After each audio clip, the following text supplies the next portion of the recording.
John, you good? I'm good. Let's roll, baby. Ladies and gentlemen, leaders and fighters for freedom and liberty and the American dream, the best is yet to come.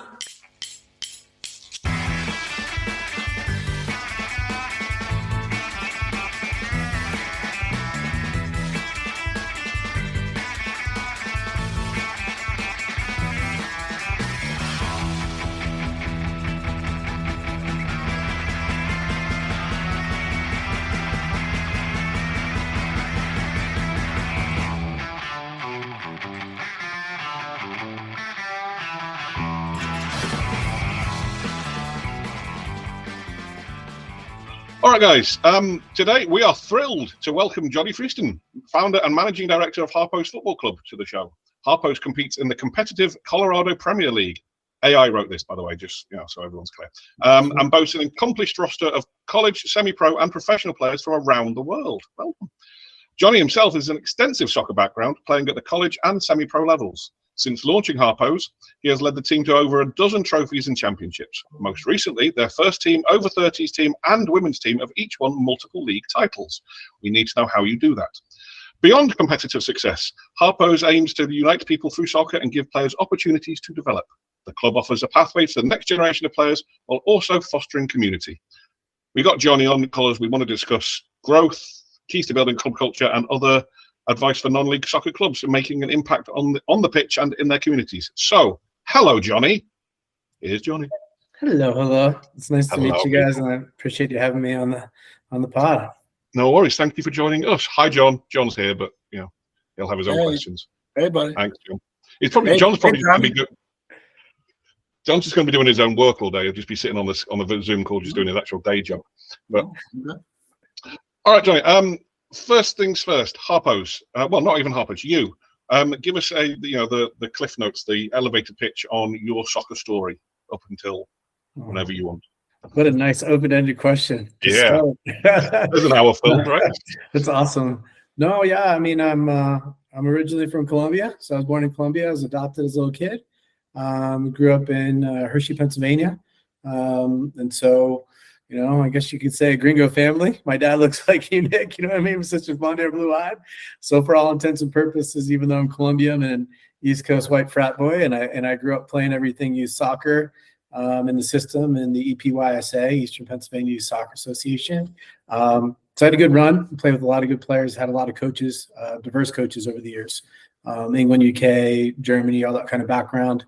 I'm an old man, so I grew up in the old film days of camps and Gator Gum and Pele and Maradona films, and now obviously modern day we have Messi and Ronaldo. But that was awesome. I think early on I learned winning mentality, fighting through adversity, camaraderie, collaboration.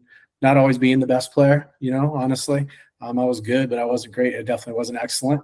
So I had to learn how to fit into that team dynamic and build rapport and relationships with people, regardless what kind of hat I was wearing. I always wanted to get out of Pennsylvania, but I went to college in Pennsylvania too. So I went to Western PA, which for those who know, the split is down the middle at Penn State, and they're two different worlds. Everything to the west is like the Midwest, like Pittsburgh, Buffalo, Cleveland, and then everything east is proper East Coast, so Philly, DC, New York, Jersey. So I went to Allegheny College. I barely managed to get out of there, man. In a small little industrial town, it was absolutely wild and super cheap, and I got rowdy. But I finished my senior thesis. I played a little bit. I made lifelong friends, and then eventually, my wife is from Erie, Pennsylvania, and so we met at the tail end of school. And then, DC, Colorado. Since 2000, which is really odd to say, scary to say, because I've been here half my life. But yeah, that was the journey in a nutshell, and then all kinds of travel and adventures in between. For sure. So was the route of Harpos, or whatever Harpos was before it became Harpos, just I want to have a kick around with my buddies, or did you have a bigger goal in mind from day one? Yeah, it's a great question. So I would bounce around some different teams here in the City of Boulder League, and I didn't feel like I found a click. I didn't feel like I found the right group, and it was fun, but it wasn't great. And so I met these dudes from a team which is called the Barrel House. So University of Colorado at Boulder is called CU. Go Buffs, Buffaloes.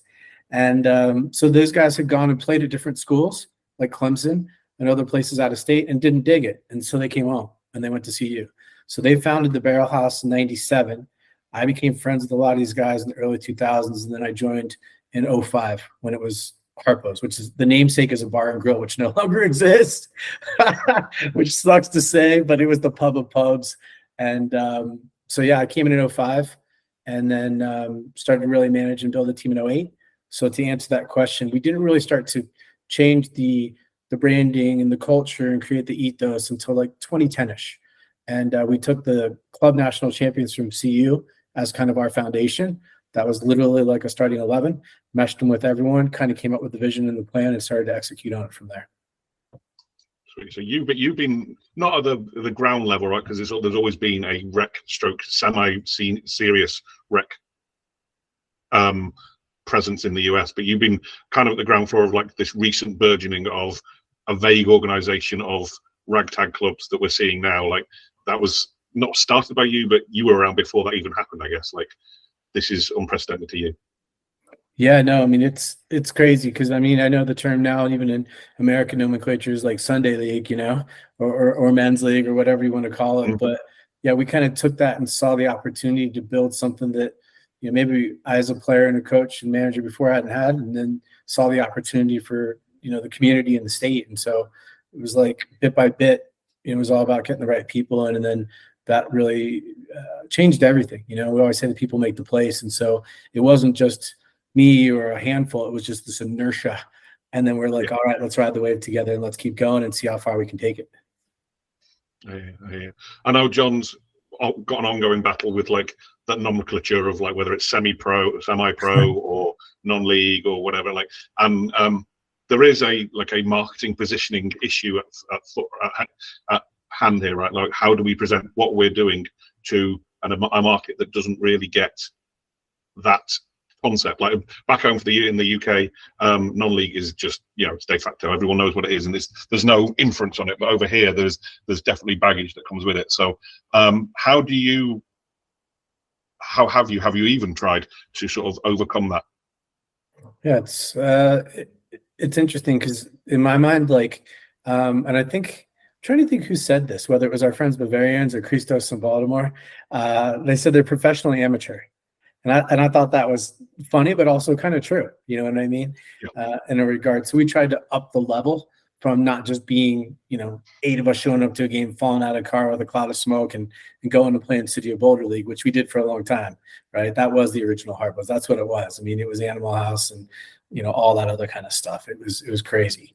And it still is, to be honest with you. But, and I'm still here, which is amazing. But no, I mean, the next step was actually saying, okay, well, we need to play, and then we want to train, and like, let's bring in better players, and let's bring in even more competitive people, and then just keep growing. So, you know, I don't take any offense, and our group and our club doesn't take any offense to when it's called non-league, Sunday league, it's amateur.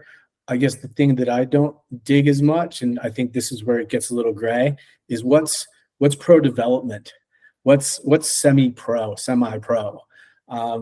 Because here, like you said, it's completely different in the UK and even USL too, which we've all been involved in one way or another for decades. You know, that path to pro, you're only talking about like the top 10%, 5% from there that are really going to go and that are doing it. Everyone else, when we go out and we scrimmage and we play, those sides, MPSL sides too, we've either tied or beat all of them, you know what I mean, consistently now for 10 years. So semi-pro and pro development, I get. But the path to pro to me is the difference, right? And so we call it path to bro, jokingly. And then we have a hashtag, you know, bro to pro or pro to bro, because we have people that go up and down both ways. And so I think you just have to be honest with yourself with what you're doing. And I think we've always been. For sure. So I've always thought like just to that point, and Nick and I have had this talk many times. It's which way you're facing, right? Are you talking to the players, or are you talking to your neighbor who you want to come watch the boys play? Right? Because when we started the club and had to explain what this level of amateur soccer even is, semi-pro, they go, oh, semi-pro, cool. And if you're like, oh, we're an amateur team, that means that doesn't ring a bell with the Americans, right? Right. And lately I've actually been more in favor of just this amateur soccer chaos, adapting minor league as the term, because Americans understand it. And it's not semi-pro in that you're making a small wage. So that's not like the purists say, well, that's not really what we are. Well, no, but it's professionally amateur, right? So it is semi-professional. If you're not talking about wages, it is semi-professional, right? The experience is semi-professional. The clubs operate semi-professionally. But okay, you purists, you're going to bitch. So, okay, then we'll call it so. How about minor league? Nobody's claimed it yet, right? So let's just claim minor league soccer as our thing. And again, I'm more, like Nick says, I'm more worried about what the fans consider it than I do what the players consider it. Right. But that's kind of where I'm like two-faced, where it depends who I'm talking to. I will use terms interchangeably depending on who my particular audience is, or even just the individual I'm talking to make sure that like it's going to resonate that this is not me kicking around on a Sunday with my buddies. Like, this is a elite experience for you and your family to come watch, right? So that's kind of where I trip out. But just to long-winded question to you then, as you're player facing, don't laugh, Nick.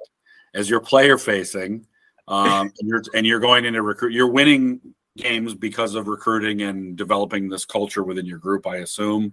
Mm-hmm. What is that like? Either on a seasonal basis or week to week? How do you build rosters that compete at a high level and not lose the aura that is your brohood?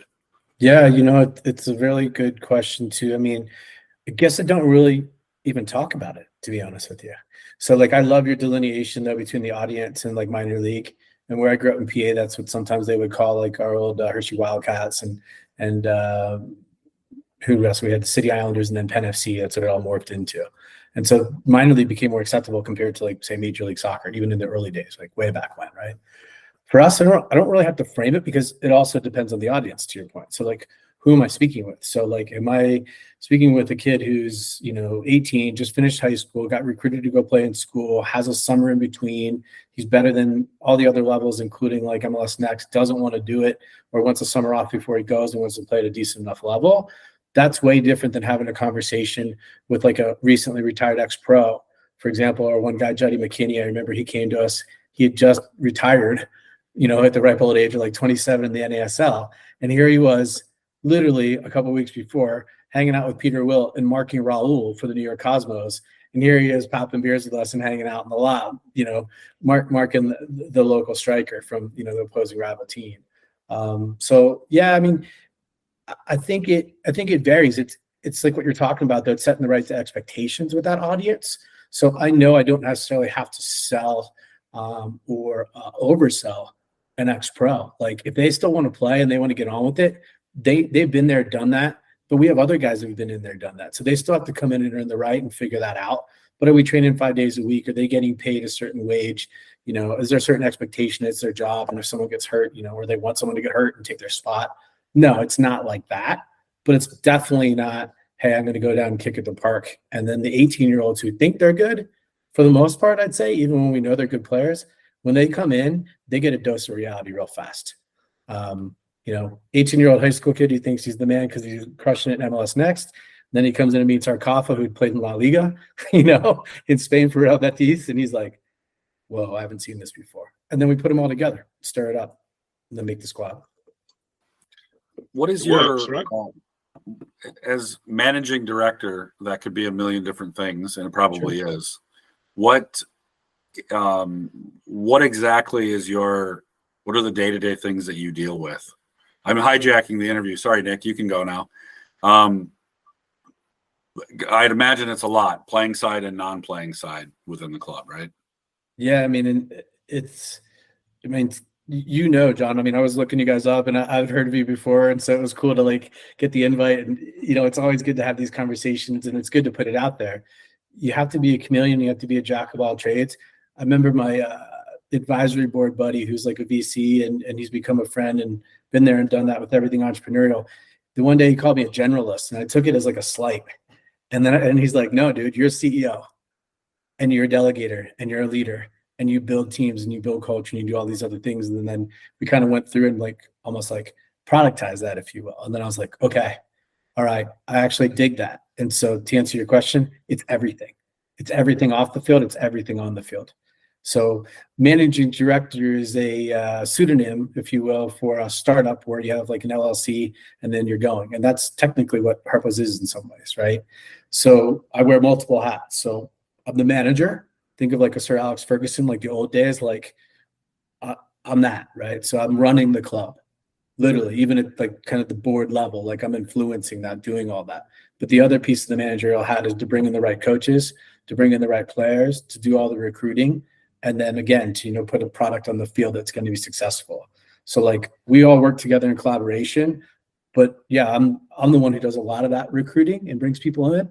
And then obviously from a tactical standpoint, the formations, picking the team, really the psychology of it. I love that Sir Alex Ferguson makes that comparison. They're like, what's management? He's like, psychology. They're one and the same. And so I'm all about that too. From the early days being bootstrapped, you know, you have to do everything. As much as people want to help and have helped and still help, there's still a lot that we do. So like I had to become a content manager and build a website, manage the socials, you know, pay the bills, get the sponsorships, set up the social events, help people get into college, help people get into grad school, help people get contracts playing at the next level. You know, you name it. The easiest way to put it is I feel I'm responsible for the people that are under our umbrella and our care. And so that's their physical, mental, and emotional well-being. And as you know, life ain't easy. It's not easy. So you have all these peaks and valleys. So it's managing all of that as for the people that are involved with us, the partners that are involved with us, and then the product on the field too. It's a lot. Not much then is what you're saying. Just nice and easy. Just a quiet hobby that gives you a lot of time to relax at home with the kids.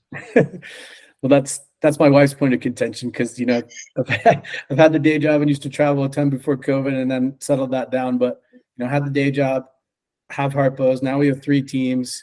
We're working on some ancillary projects maybe we can talk about a little bit later, which is the path to pro. And that's extremely real.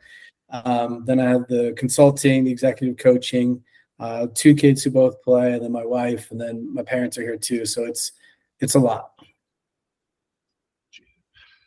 You people who do things, I don't understand you, either of you. But crack on. The world is better for both of you. I'm sure. We get off on, right? You know, I know. We all do. Hence having this conversation. Everyone's passionate, and I loved the next level of, I guess, the next tier. You know, and having conversations and seeing what this is and building up.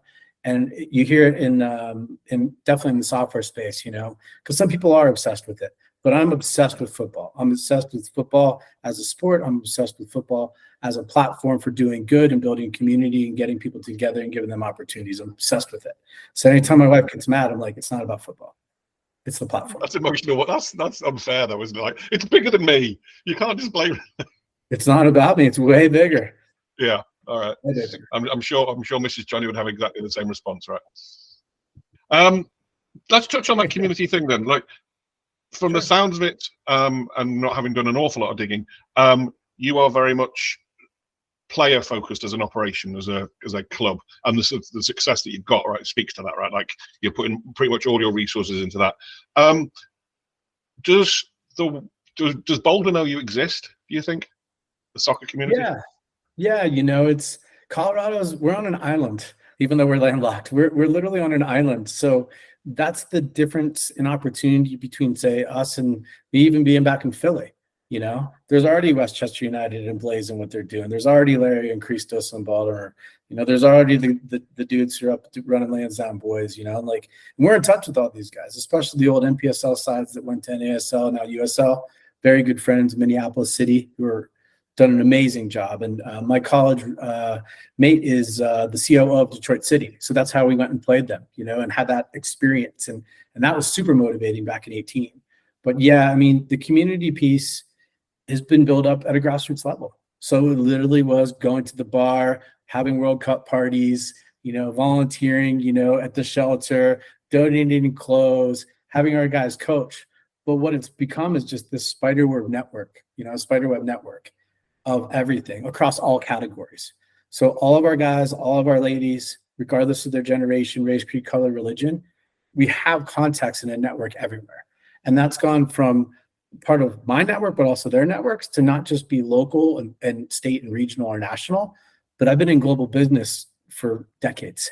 So never really get on a call or have a meeting or meet someone at a bar or cafe, or you're walking wherever you're at, and you can't be able to strike up a conversation, find a common denominator, and just have a go and make an instant connection with them from a relationship standpoint wise.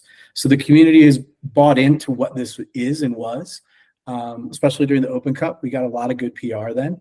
So the local newspapers, the local stations, we were in the Guardian.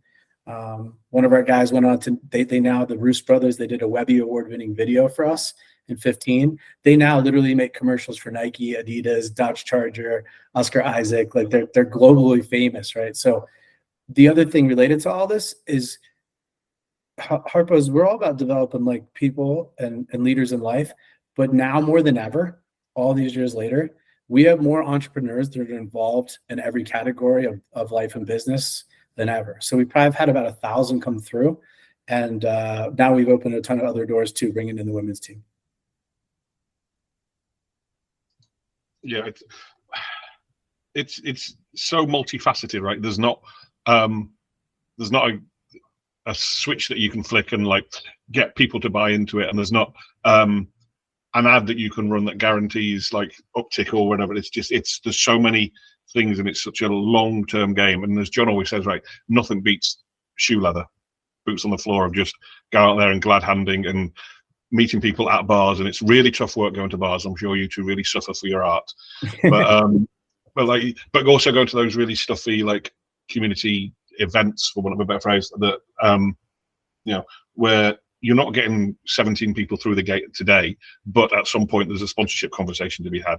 On the sponsorship thing, then, like, where does that, without giving us access to your spreadsheets, how is it all funded? Because the more successful you are, the more traveling you've got to do, right? You've got to go outside of the city limits. Sure. And like, how? Yeah. I mean, because we're landlocked and on the island, there's a lot of travel that happens in state, so that's always been, I guess, kind of a positive. But then for Open Cup, we've had to travel. So a lot of that is guys chipping in out of their own coffers. That's me covering a ton of stuff over time, and then working with different sponsors to not just get their merchandise or their products or their services, but also some cash along the way too, right?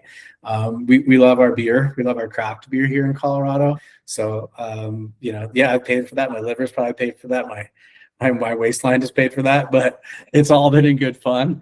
And that's kind of how we've gotten through over the years. And I remember doing an interview before, and my wife, she heard it. She's like, "How much? What did you say?" So ever since then, I've stopped saying. But yeah, I definitely invested, and I hate saying I and me and stuff, but invested a ton of money personally over the years. But Is that? Go on. I was gonna say, that said, like now with the vision and the strategy and the process and the plan, it's all worth it. Everything we've ever done, individually and as a group, is now going to hopefully reach a new height. So that, when we're talking about sponsorships, it's completely different, and we want to play at another level. And then bring everyone in and give them something that they don't have here currently with the professional team setups. All right. Do you want to shed any light on this plan of yours that you keep alluding to? Or is it still top secret? Oh, no. I mean, it's so in 15, 16, we got really interested in the business of soccer. And so I was curious to understand, what are the nooks and crannies? What do the spreadsheets look like? What's the P&L? How do you actually go and launch a club? What does that entail? And so one of the first folks we reached out to was Peter Will. He's like the godfather of launching clubs across multiple leagues. And he was just amazing. And he's still been a good advisor and mentor to us. We've explored all different leagues, all the acronyms, due diligence, including with his NISA back in the day, and didn't pull the trigger on that. But then just kind of learning like, hey, what does this look like? Being really close with Minneapolis City, Dennis Crowley at New York Stockade, Kingston Stockade. He's been like a godsend when he started to publish, all of his data and his information. I'm like, this is just priceless. And hopping on calls. So, since then it's been calls with coaches and technical directors with the likes of Frank Gallup, to speaking with Jordan Gardner, who's, the billionaire that owns Swansea and Dundalk and others abroad. Where do you go? What does this look like? How would we do a raise? Talking to WeFunder and the whole community round, which is now something that we're going to drive forward on the way to Detroit City and our friends Chattanooga FC did and others. So it's just been this amalgamation of educating ourselves, getting knowledge, building the network, and kind of going from there with all of it. So our goal is to launch initially a men's and then a women's professional team in USL. And we've been working towards that for about 3.5 years. Doesn't know that's indicative of how much work is involved in it, right? Like this, it's ridiculous. It's absolutely ridiculous. Let alone the whole capital piece, which literally prices out probably 99% of the potential suitors to go and even take on a project like that, because it is immense. I'm going to play devil's advocate for the minute. All right. Given the amount of work that you've put in creating this amateur, for want of a better phrase, behemoth, why? What's the drive? What's the end goal? That, like the end goal is to own a number of global portfolio clubs to pull a Man City, but do it and not be assholes. To do it with our buddies, do it with our friends. Just a little bit more money. You guys are thinking Steve's like, that's the thing, like for all of us to just be able to, maybe not be playing, maybe not be coaching, maybe not be managing, but to be sitting in there, in the stadium with our friends, with our families, with the trophies, with the culture, everything that we build up, and then have a different platform. But that's where along the way it's changed from just, hey, let's kind of build up this ethos of winning and excellence. But then it's like, what about people? What can we do to give back? I mean, I've been a natural leader since I was a kid and trying to help people since I was a kid. And now I'm old. So I'm like, all right, well, those lessons learned get passed on to everyone else who comes into the group. And then they teach me and us as much as anyone else. So it's just going to be, getting on the high dive, jumping off, making that big splash. One, in a positive way, everyone's seeing it, but then what else can we do in terms of being good people, social good, DEIB, all those things that I feel are very synthetically productized and monetized in the corporate world. And I've been in the corporate world forever. That's part of our tagline. We're authentic and we're respected for what we've done, but having a bigger platform and bringing more people in, I think is going to be the biggest thing. It's going to be huge to see that impact, not just on the immediate group, but hopefully for generations. So there's about a dozen ancillary businesses that are related to this as well. And those will launch in an iterative fashion as part of this overall umbrella.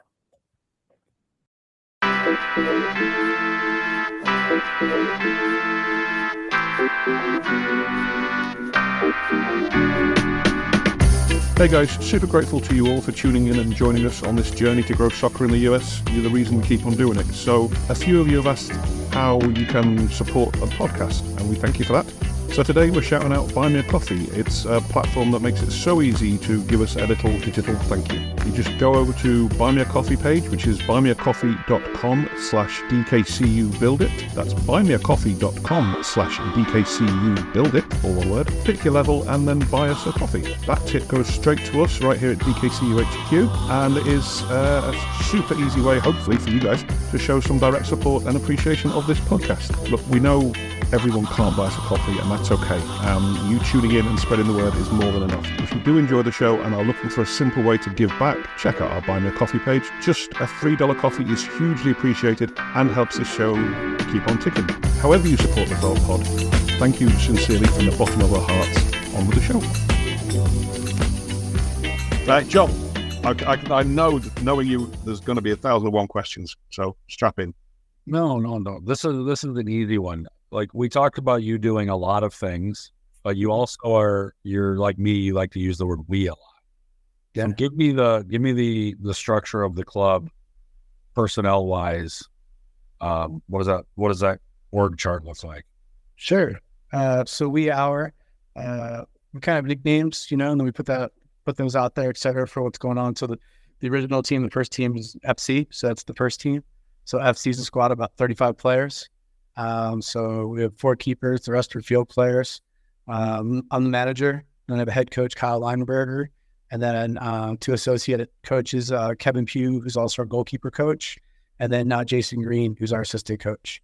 So all of them are licensed. I'm the only one who's not licensed. I've always had A and B licensed guys all around me, but I don't have any badges. I don't even have grassroots. I'm not interested in doing, to be honest with you. But that's the setup of the first team. The second team, same thing. We have a manager, this guy, Big Mac. He looks like a big grizzly bear, huge beard, 6'5", played NAIA. He's been here in Colorado from Kansas for years. So Big Mac runs OG, which is like over 30 team, which is kind of morphed into another first team because all those guys helped build us to this point, and they can still freaking ball out. And regardless of age, now we have all these younger guys that are coming in, and it's kind of become like, in some ways, the development team or the farm team, if you will, and then maybe go to FC. So that's been good. So we have Big Mac, Kevin Rosser, and Joey Matovak who run OG. And then we have W, so the women's team. So that's new just this season. So they had 2 kind of de facto captains managers, Rachel Cooper and Shayna Swain. And then we looked outside and we looked at, because they're very keen to have a female coach. And so we looked at the types of people we wanted to bring in for that role, and the availability, it just wasn't there. So we said, hey, listen, in the interim, would you be okay if some of our bros who do have experience that want to be a part of this would come in and assist you at least for this first season of transition? So that's 2 of our players, George Marchant, who's from England, and Colorado School of Mines, and then Juddy McKinney, who I mentioned before, who's an ex-pro and has also coached at multiple levels. So that's our setup. But overall, in terms of like the number of players, it's probably about, you're talking about close to 100 in the player pool. That doesn't include new recruits, trialists, people that reach out. We reach out to them, they come in, and then you have the coaching staff. And then in some ways, I'm the wizard behind the curtain, and then other ways, it's a complete, collaborative team effort. But as we scale, that obviously has to change a bit, and so that's a big reason that I'm back in startup land in the day job, because we had to get under the hood again and see what that looks like, as opposed to being, at global companies, and it's a whole other stratosphere. We need to get back into the grassroots of that, and what we're going to need to do when it's time to flip the switch. So with the front office stuff, sponsorships, community outreach, all those kinds of things, you're still kind of by yourself with all that stuff. Is there a requirement from your coaches and players to be involved with those things, or how do you manage that? Yeah, I wouldn't say it's a requirement. It's more of that like willingness, and that also kind of like understood you. Like when you come in, like what are you going to contribute? We have a set of questions, for example, when someone reaches out, the cold turkey, we don't know them, because the best thing are referrals, right? You guys know this. Like, it's so cool when one of your good guys, good players, like, hey, my buddy's just moved here or whatever. Can you come out and play? And it's like ready-made turnkey, probably on and off the field. But when it's somebody completely brand new, that's one of our questions is like, what qualities you're going to bring to our club. And that has nothing to do with playing, right? Because you already asked the playing questions. And then it's like, what are some of your interests off the field? And so that kind of delves into how long are you planning to be in like the Denver or Colorado area? And those 3 things usually give us some really good insight, even with a total stranger. And then okay. And even now, like it's the same type of thing. Like, for example, if I need commercial real estate, I go to our old club captain, Dan Campbell. He's vice president at UDR and sits in Denver and can help with anything related to that, which is helping with the pro project.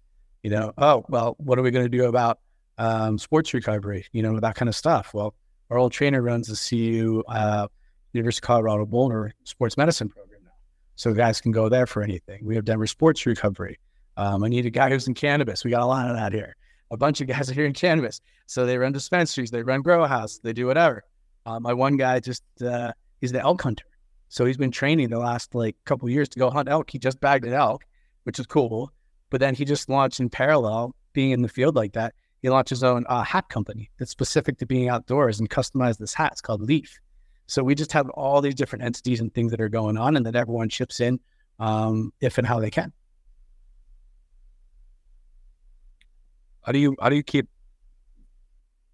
Obviously you're hands-on for the last 15 years, but how do you tangibly manage the alumni spider web you've built?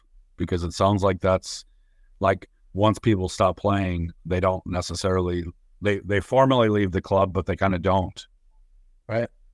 How do you just kind of like keep that? Don't like the alumni culture. How do you cultivate that? Well, that's a good question. So LinkedIn's big, and obviously socials and whatnot. But it was those guys early on, even from my time when I first came in, that helped establish the culture.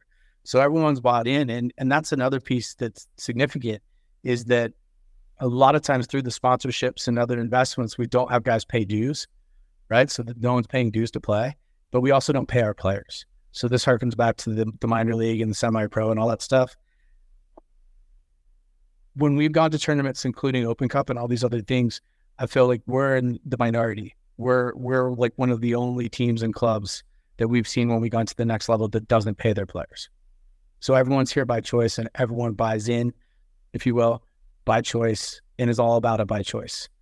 So we're asking them to come in and leave the place better than when they found it.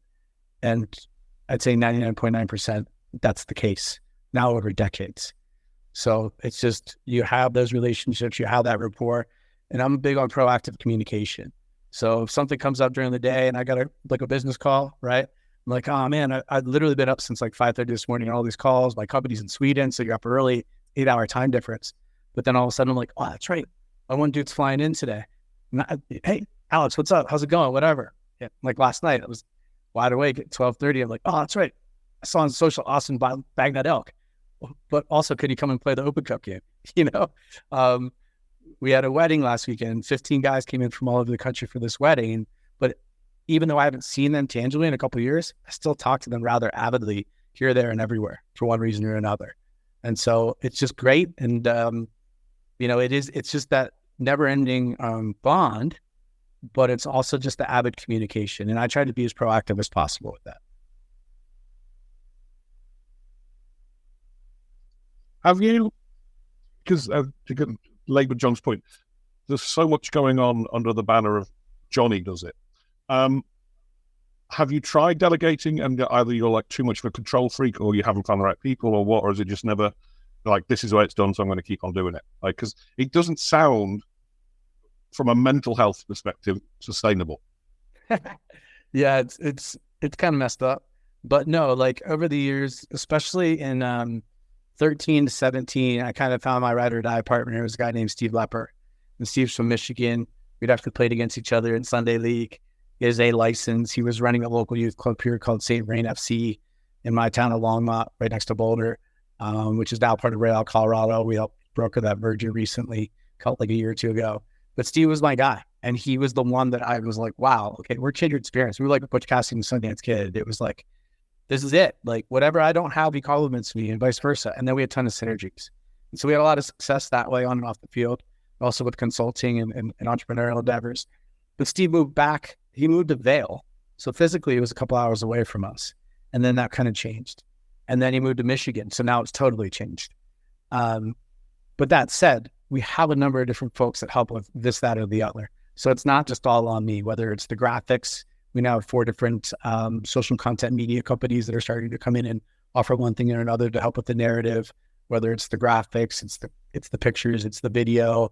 We're going to have the team media day, the kit launch. We're working on all that kind of stuff in the background. So definitely gone from being kind of a solopreneur, to having so much more of a group around us and people that are heavily engaged. But that next step, especially in 24, is formalizing all that beyond this kind of triumvirate advisory group right now, between myself and Steve and our friend Brad. There's so much more that's going to happen, but we do have folks earmarked, ready, and bought in to what it's been, to where it needs to go. And that's just, it's a quantum leap. It's such a quantum leap. It's not funny, but because all of our friends are doing it, and because we can see all this and live that vicariously through that with them, and also their lessons learned, it's huge. Like, I can pick up the phone and call Ron Patel, who was the chief business officer at New Mexico United, who used to run the Albuquerque Soul, who's running Rio Grande Valley, and ask him anything I want about anything related to business or football or people. And that's huge to have mentors and advisors like that. And it's from coast to coast and it's abroad too. So in some ways I feel like, yeah, it's still a little bit solopreneur and different things, but in other ways I've never had greater support, and it's needed. Sure. I think through doing this, we're increasingly aware of like the network of like-minded individuals and everything. You always want to start like a commune whereby you and Dennis and Peter and everyone else, we all come together and create this super club that they're going to take on the behemoths, right? Because we're all so disparate and so far away, and we've all got like 2 or 3 people around us, but not enough to take it onwards. Whereas if we all got together, we can do something magical, it feels. And you can't do any of it like above and beyond, as you found, above and beyond a certain level. You can't do it all, right? Even if you lived alone without your other responsibilities, even if you didn't have a day job, you still couldn't. But with real life coming in, it's unfeasible to think, I'm going to do the Alex Ferguson way. Good. John, anything? I've got so many more, but well, I want to know what your game day is like. Let's use your first team. Mm-hmm. Like what with your league, and like what are you drawing good crowds, or is that part of your funding? Like what is match day like? Yeah, it's not glamorous. I think it's very much Sunday league. We could have anywhere from 10 to 50 people show up for Open Cup games. I think one of our biggest crowds was a couple hundred. People want to see that, but we've also had guys that are used to playing in front of 100,000 people, in countries abroad. So you have to kind of balance that and find the in between. The thing that I admire and respect about, certain leagues that are technically higher up the food chain at the pyramid is the standards and the rules that are involved. And we see more of that when we're involved in Open Cup. Like, hey, listen, you have to have the locker room for the officials, and you have to have, this, that, or the other. And there's a huge price for all of that. It's not cheap, and even travel expenses too. U.S. Soccer knows that to a certain extent. But for us, we made the conscious decision years ago to say, we're not going to join an acronym league just to put a badge on our shoulder to play to a certain quote unquote standard. Because our product on the field is better than 90% of what they have, aside from like their top couple of teams. And if we can drink and smoke and party and hang out and snowboard and ride and climb and do our stuff with our kids and still come out and compete against USL championship players, on any day, that's crazy. So I'm not going to go and pay 150, 200K, in my opinion, to really do it right, not do it on the shoestring like some others have had, to join like an NPSL, especially when our friends behind the scenes are on the board and I know what that league is and what that entails. We don't need that credence at all. And we decided a long time ago to not do it. Would I love our match day experience to be more formal and better in terms of fan engagement and all those other kinds of things? Yes. But having traveled, having experienced it elsewhere, having experienced it with Harpos, like at Detroit City and going to Minneapolis City, some of these other places, we know what we want to do and what we can do. And that's going to be like a massive push and pull and group effort, but we can do that. And so that's where it's just, the sky's the limit for that. But as it stands, yeah, it's not anywhere close to what we want it to be.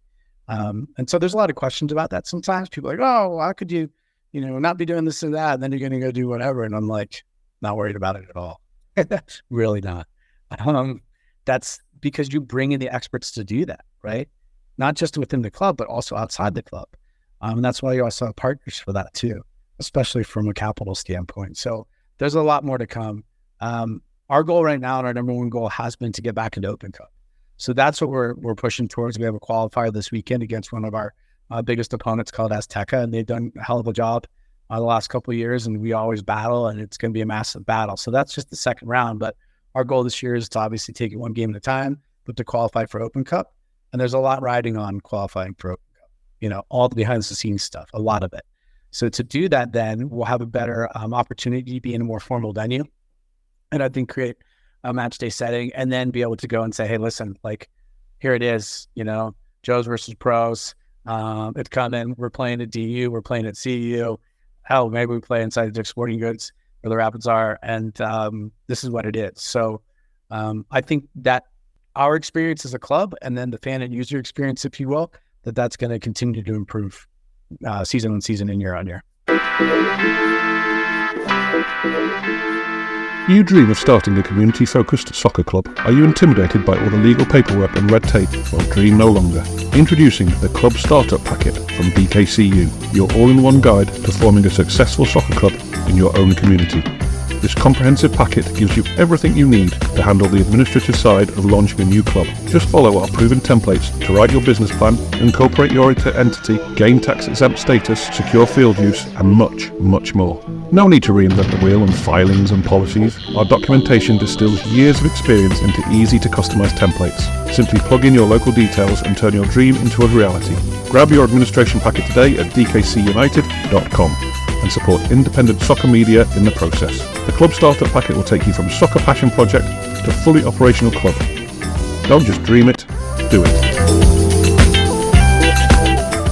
So is it fair to say, and there's no shade in this, but like it hasn't been a priority, like on-field success has been far more important to you, the guys, than any sort of fan building? Yeah, I mean, I do feel like we have a pretty far-reaching network in the sense that we now have guys who played for Harpos from over 40 states. We've had guys play abroad in 22 countries. Currently, we have guys that represent 13 different countries. So, is everyone here in Colorado? Is everyone here in the backyard, lined up around the, like it was for a Swiftie concert, right? She shows up, 90,000 people want to go on the Mile High. Will it be like that? No, but we don't want it to be like that. We want it to be more intimate. We want it to have that authenticity. We don't need to have a 10,000 seat stadium and then have 100 people sitting down in the little barrel. You know what I mean? We'd rather have a smaller venue and then sell that out and have everything else going on.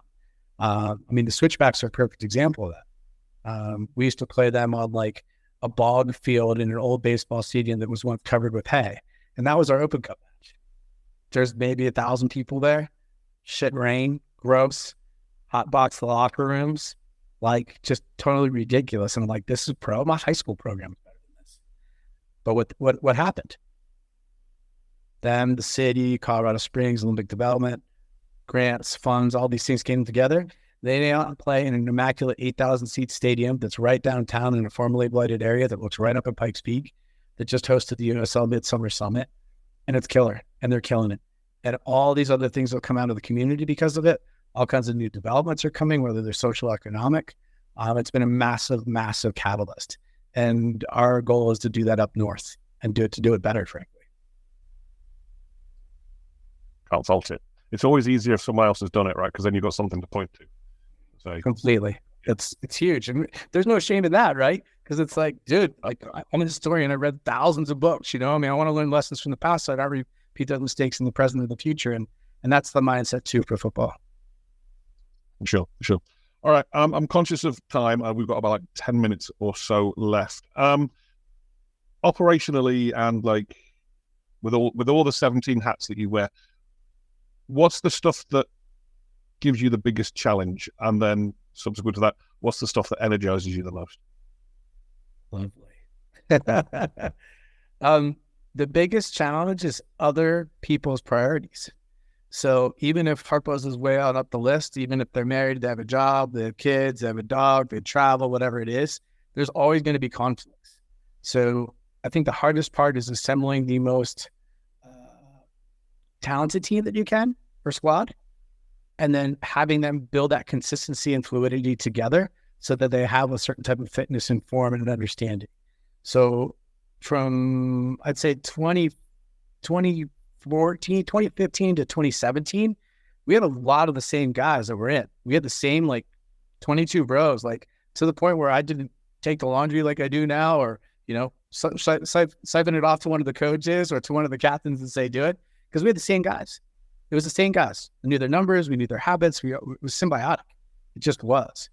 I think that's a huge, huge challenge. And we see it, with our contemporaries and other opponents. And then also nationally, it's not easy to build a team. It's not easy to build a squad. It's not easy to maintain and build a brand, a culture and ethos, and then consistently want everyone to be hungrier than me to go and win, right? It's not easy. I think the thing I get off on the most, though, enjoy the most, and I think is awesome, love recruiting. I think recruiting is awesome. I love meeting new people and then bringing them in, and then not selling them on. You know, it's the culture, so that it's like a train the trainer, but the culture is, and the standards and what we expect, those expectations for people with character, for people as a baller, that comes from everyone else. So someone might come in and then all of a sudden like, oh, okay, I get it. Or we don't do that here. This is what you need to do. And then they see it from the older generation because they go to an OG game. And even now with the women, like in their prior lives and wherever else they've been, last year they were losing to the team that they just beat 11-0 on Sunday. They lost to that team like 4-1 last season. We've had them for like, a couple months, and it's already like, let's go. This is what we're doing. This is how we're going to do it. We're going to do it together. We're going to customize it for you because obviously it's a little bit different, but like, let's figure it out and then go from there. So love the recruiting piece, and then seeing people go on. That's really cool too. So yeah, that's it. Okay. All right. Jolly, Joel, even not Jolly. Any closers? It's too confusing.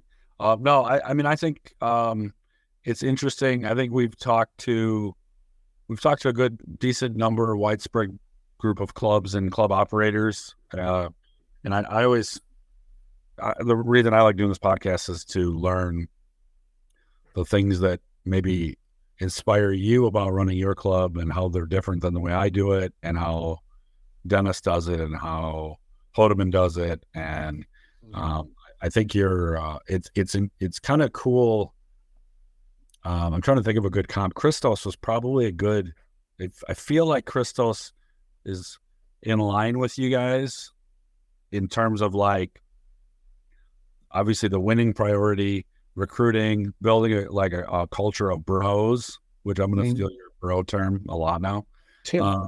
But like it feels like that's kind of how they operate. Like once you're in, you kind of fall in love with being part of it, and the players stay, and it just kind of grows like that. I think that's one of the things that we've struggled with, and we didn't even get into calendar and when you play and programming and all that stuff. But that's one of the things we struggle with, being a short season summer team, basically for men's and women's. It's hard to get that fluidity of the group, right? Every year it's a new group, even though you might bring a bunch back, they haven't played together for 8.5 months.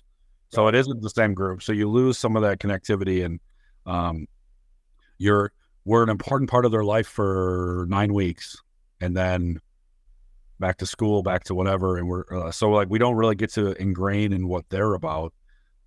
So I like Nick said it when we were chatting before, it's not necessarily that we're doing it right. I think clubs like yours bring a lot to how to take care of the group around you and the network that you're creating, ultimately, that will probably propel you to those next steps and stuff. So no question there. I just think it's cool to hear how other people do it. And as always, I have my notes of things that I'll talk to Nick about offline, and we'll try to borrow them. No, we've been doing here too.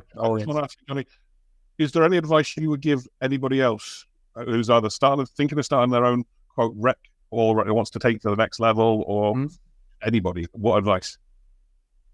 Believe in yourself, and I think you're always gonna have naysayers. So as a kid, high school, college, professional career, I've had way more no's than yeses, and especially in sales. And you just have to learn to deal with objections and deal with people pushing back or maybe not rating you or whatever it might be. But I think you just need to keep pushing on. And so having that self-belief, and also to a certain extent self-reliance, is important. But what's more important is then, and I think John said it really nicely, is taking care of those that are around you or that are in your stead. That's been huge for me, and I think for us. So if you have a dream, if you have a vision, if you have a plan, then run with it. And we're on the verge of putting into place and starting to turn these different dials up, that all this stuff has been happening forever. And in some ways it's been happening the whole life. So once it pops, you can bleep this out. It's going to be fucking awesome. It's going to be fucking awesome. That's the social media tag right there. It's going to be fucking awesome. So that's All good. All good. All right, my friend. Any questions for us before we bid farewell? No, I just wanted to say thanks for having me. I'm just so curious what's next for you, because you mentioned some challenges and alluded to some different things, but like, what's your next step, and then what's your end game for DKU? What do you got? That's you, Joe. That's 100% on you. Old answer I've used many times. Eventually have enough community engagement and support that I don't have to be the president of our club anymore. Because I don't want it to be my thing, or, proud to have been a part of the chaos we've created, but I'm not interested in being the 70-year president of a minor league soccer club. So that's part of it is establishing people that care about what we do, what we're about in the community, the impact we have. You said the word impact, which is one of my favorite words when talking about this. So continue to create that network where Nick's a volunteer, like I'm a volunteer. How do we create an internal staff that supports the image of what the club is about, both online and community impact, without burning out staff, but also creating opportunities for Nick and I to not just do soccer podcasts and talk about club business, but where we can have those beer sessions even though we live an hour and 10 minutes apart. But all those things, all these different things have to come together, and then ultimately be able to transition away from sort of the original group to maybe take a lesser role on, because many organizations and sports around here, one main person runs it, and when they leave, it kind of flutters, and then somebody else picks up something new. Well, we're never going to have that longevity if I leave and it falls apart. Then not that it was a waste, but it didn't reach its potential. So I don't know what the timeline's going to be on that. I'm sure someday I'm going to just tell all these nice people I'm stepping down as president at the end of whatever season, and I will continue to serve in whatever role the board asks me to serve in. But I don't want to do that. Like, I still enjoy it. I enjoy talking to people, meeting people. I'm like you. I enjoy sitting at a bar, and I'm a soccer guy now, right? So everybody I walk up to in the street goes, "Hey, how's soccer going?" And most of them go, "How's the soccer league?" Like, well, it's a club, but anyway, at least you know the right support. So I still enjoy it, and it's a way for me with my kids. Like you said, it's not a soccer thing. It's how I give back. Right. It's like I could go work at a food pantry or volunteer time somewhere else. I volunteer my time with the club, and then we impact a bunch of nonprofits and a bunch of community members and a bunch of just a bunch of things. And I think the people here, and Nick doesn't live in town, but I think Nick sees it from monitoring the socials that there seem to be people that just come to one game and kind of see what we're about, and they go like, "Oh my gosh, I want to be a part of that." And so I think we're getting there. I think we're turning a little bit of a corner, if that makes sense. So it's like super exciting. But for us, I'm just trying to improve. Every year we try to improve. Match day experience, on the field, all of it. We try to just keep grinding along and up the mountain. Here on the mountains. We don't have mountains here, so we're just climbing up the Colorado. No, I get it, man. I hear you. That's awesome. I mean, I think I told the joke within the group is always like, "Hey, you said you're going to retire in 2017, and here we are. It's going to be 2024." And I'm like, "I'm still freaking here." They're like, "What the hell?" But yeah, at some point it won't be here. And I keep telling my wife that, and for whatever reason, she just believe me. And she should, because what this is and where we're at, yeah, I can't be the only one. You don't want to be the only one. You want to die in the chair, so to speak. It's like, yeah, it's got to be others, and they got to step up and run with it, and then create it what they want and kind of mold it into their own thing in time too. And so that's the goal for what Harpos is and where I would love to see it go. And then the other projects in parallel, and that will probably become more of the focus. So we'll see what the brothers and sisters, so to speak, do once the old man moves on to something different. No, it sounds exciting, and it sounds like you got a bunch of cool things happening, and I'm excited. Without having done a lot of homework with you guys and what you guys are about, it's been cool to chat, and I wish you all the best moving forward. It sounds like really cool stuff. Thank you very much. Likewise, and wish you all the best. And if we can figure it out, let's play each other sometime. We can't afford traveling, so you have to come to us, but we'd love to have you. Maybe we can figure out a way to do that. All right, gentlemen, thank you for your time.